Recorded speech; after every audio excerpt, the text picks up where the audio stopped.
اللهم صل على حبيبك سيدنا محمد وآله وصحبه وسلم. اللهم صل على حبيبك سيدنا محمد وآله وصحبه. اللهم صل على حبيبك سيدنا محمد وآله وصحبه.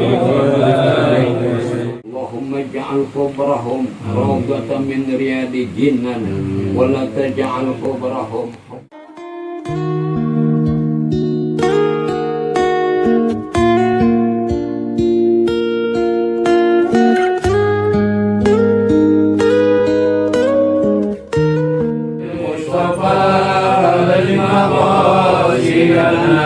واغفر لنا ما مضى يا واسع الكرم.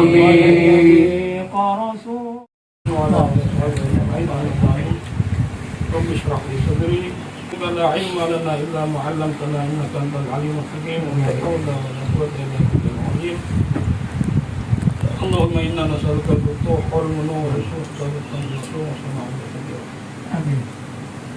الف لام ميم ذلك الكتاب لا ريب فيه هدى للمتقين الذين يؤمنون بالغيب ويقيمون الصلاه ومما رزقناهم والذين يؤمنون بما أنزل إليك وما أنزل قبلك وبالآخرة هم يؤمنون أولئك على هدى من ربهم وأولئك هم المفلحون. صدق الله العظيم. سبحان الله وبحمده عدد خلقه ورضا نفسه وزنة عرشه ومداد كلماته. قال الله تعالى في القرآن الكريم: يا أيها الذين آمنوا اتقوا الله حق تقاته ولا تموتن إلا وأنتم مسلمون. وقال أيضا: والعصر إن الإنسان لفي خسر إلا الذين آمنوا وعملوا الصالحات وتواصوا بالحق وتواصوا بالصبر. Allah Subhanahu wa Ta'ala berfirman dalam surat yang 103, yaitu surat Wal Asri, atau juga ada mengatakan surat Al-Asr. Dan surat ini ada di juz yang ke-30. Surat ini terdiri dari 3 ayat, termasuk surat yang ringkas jumlah ayat dibandingkan surat Al-Baqarah, dibandingkan surat Al-Imran. Dan surat ini terdiri dari 14 kalimat, 68 huruf. Maka siapa yang membaca surat Wal Asri, maka dia akan mendapat kebaikan 680 kebaikan. Karena setiap huruf akan dibalas 10 kebaikan oleh Allah Subhanahu wa Ta'ala. Dan ingat, itu kebaikan dari Allah.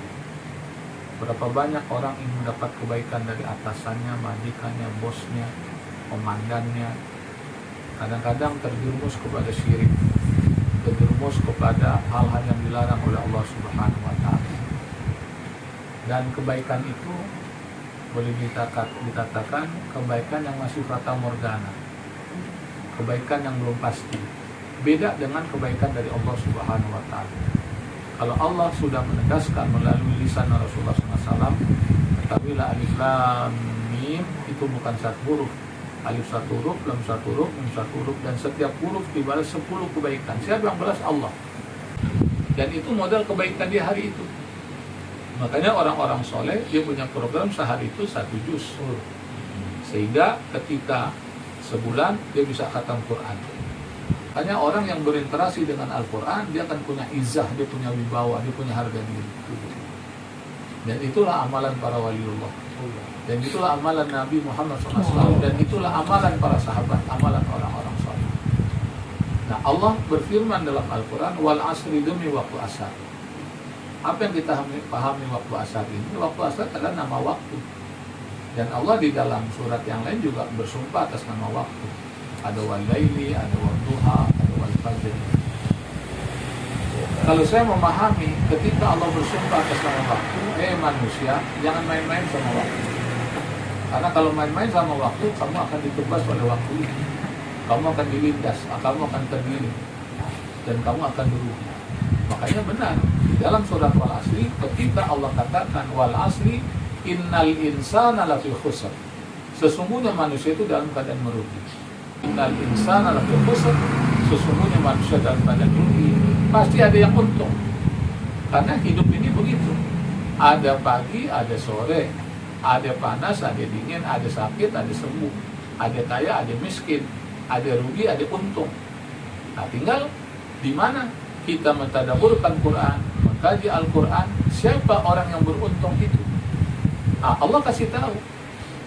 Inilah pentingnya kita baca Al-Quranul Karim, kita akan mendapat tunjuk dari Allah. Benar firman Allah mengatakan hudal linnas wa bayyinatin minal huda wal furqan. Tadi surat Al-Baqarah sudah disampaikan oleh Ustaz Abdul Rahman Nasrallah. Benar, Al-Quran itu hudal lil muttaqin. Dzalikal kitabu la raiba fihi hudal lil muttaqin. Subhanallah. Ini penegasan dari Allah agar kita jangan ada keraguan sedikit pun terhadap Quran ketika kita nanti baca surat-surat yang berikutnya. Nah, kalau Al-Quran yang menegaskan itu Allah, pemilik pengatur penguasa alam semesta. Sehingga kita jangan ragu sedikit pun dengan Al-Quranul Karim. Apapun Al-Quran, surat yang kita baca semua mengandung kebaikan.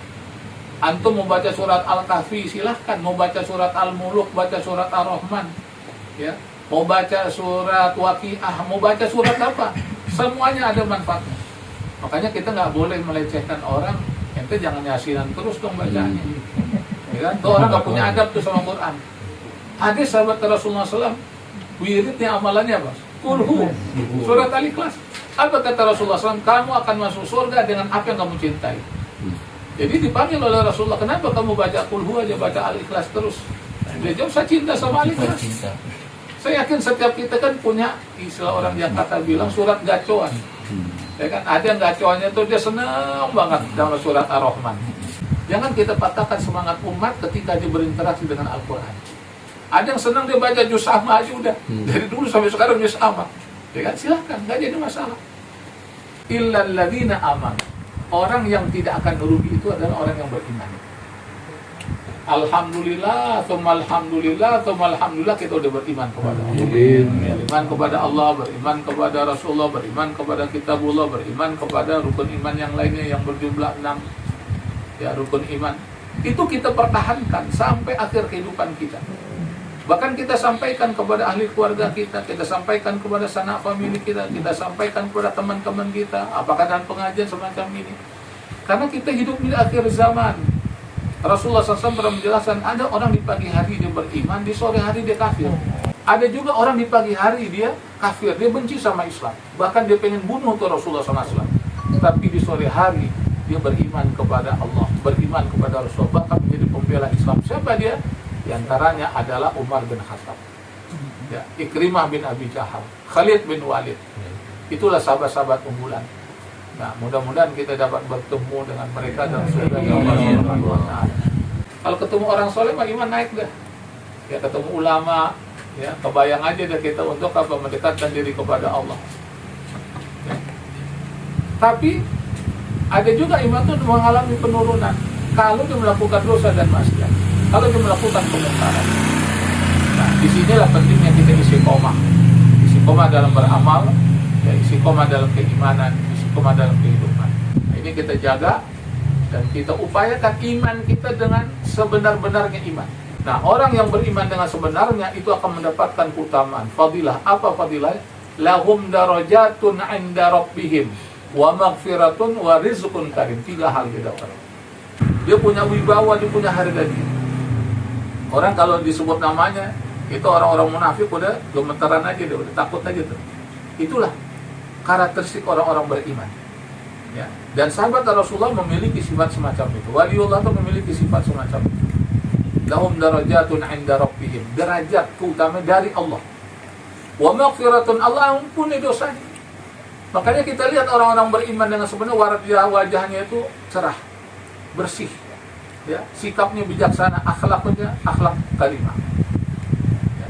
Kemudian warizqum karim, Allah berikan rezeki yang banyak.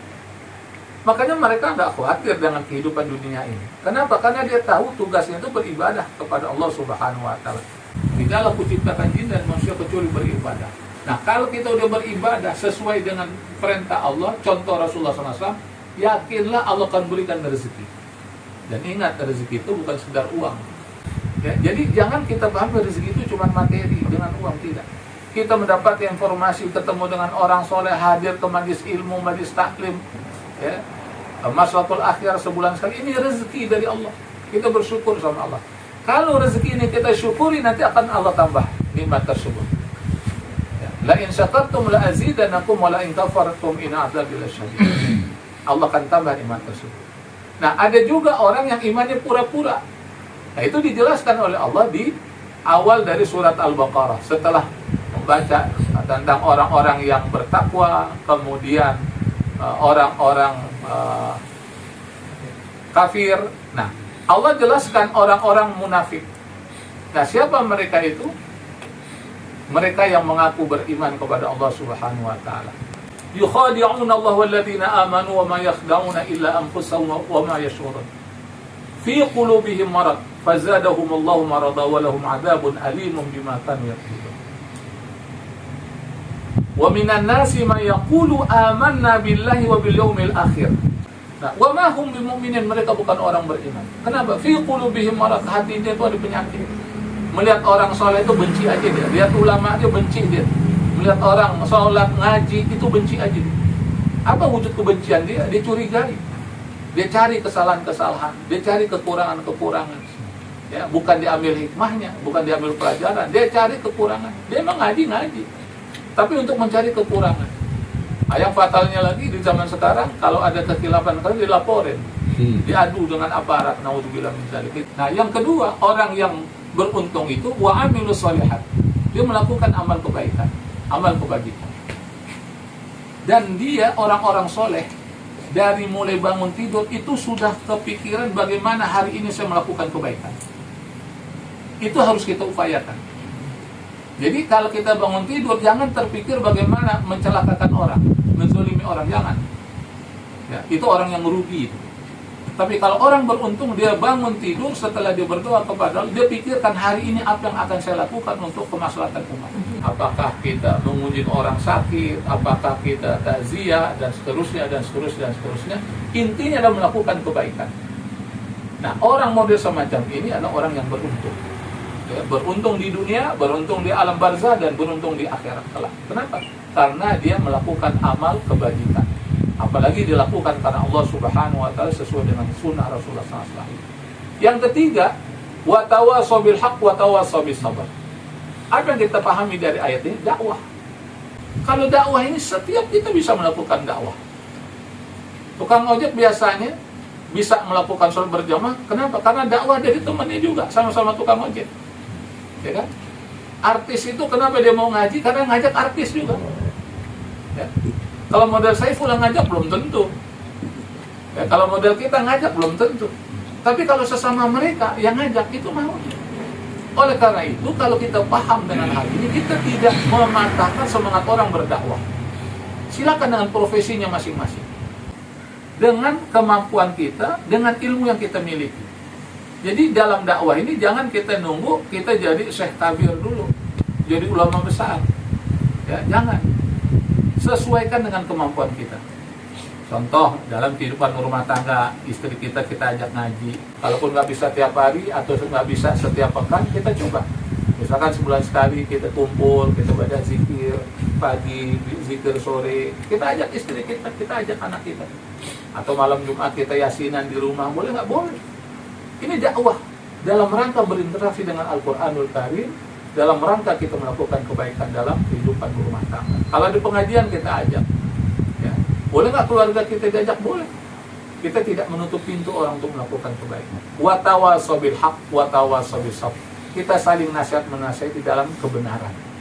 Sebab kalau sekedar nasihat, iblis juga pernah melakukan nasihat kepada Nabi Adam alaihissalam, tapi ingin menggelincirkan Nabi Adam alaihissalam sehingga Nabi Adam keluar dari dalam surga. Itu yang suruh deketin buah khuldi siapa? Iblis. Ya, karena iblis merasa senior, pengalaman, kemudian dikasih masukan. Ya, disarankan Nabi Adam alaihissalam dengan Bunda Hawa. Akhirnya bukan sekedar mendekati pohon khuldi, dia makan buahnya. Nah, oleh karena itu standarisasi kita nasihat menasihati dalam kebenaran. Makanya kenapa kita adakan majlis ta'lim Masakul Akhyar ini walaupun sebulan sekali? Karena kita ingin mempraktekkan ini ayat. Kita ingin realisasikan, saling nasihat menasihati. Alhamdulillah sekarang tahun 2022 kita tambah program yaitu tafsir. Ya, alhamdulillah. Nah, nanti kita buat program lagi apa yang bagus untuk meningkatkan kualitas iman dan takwa Tuhan. Ya, pasti ada malesnya, ya, pasti ada bosannya. Makanya apa? Sabar. Ya, innallaha ma'as-sabirin, sesungguhnya Allah beserta orang-orang yang sabar. Sabar itu jangan dibatasi sampai 3. Udah 3 kali nih habis nih kesabaran gue nih, ya jangan ya, sabar tuh sampai akhir kehidupan kita sabar. Innallaha ma'as-sabirin, ya, jangan dibatas-batasin, nggak ada habisnya, benar ya. Makanya kita harus sabar dalam kehidupan ini, apalagi kita hidup di akhir zaman. Kita sudah berganti tahun 2022, alhamdulillah tanpa terasa kita udah masuk tanggal berapa sekarang nih, udah 16, cepet banget ya. Padahal baru kemarin 1 Januari, sekarang udah 16 Januari. Ini ada apa saya sampaikan. Sekali lagi saya sebagai Sohibul Bait mengucapkan jazakumullah khairan katsira atas kehadiran antum. Mudah-mudahan pertemuan kita mendapat rahmat dari Allah Subhanahu wa taala, dan saudara-saudara kita yang saat ini sedang sakit, mudah-mudahan Allah angkat penyakitnya, Allah sehatkan, Allah sembuhkan mereka dengan sempurna. Amin.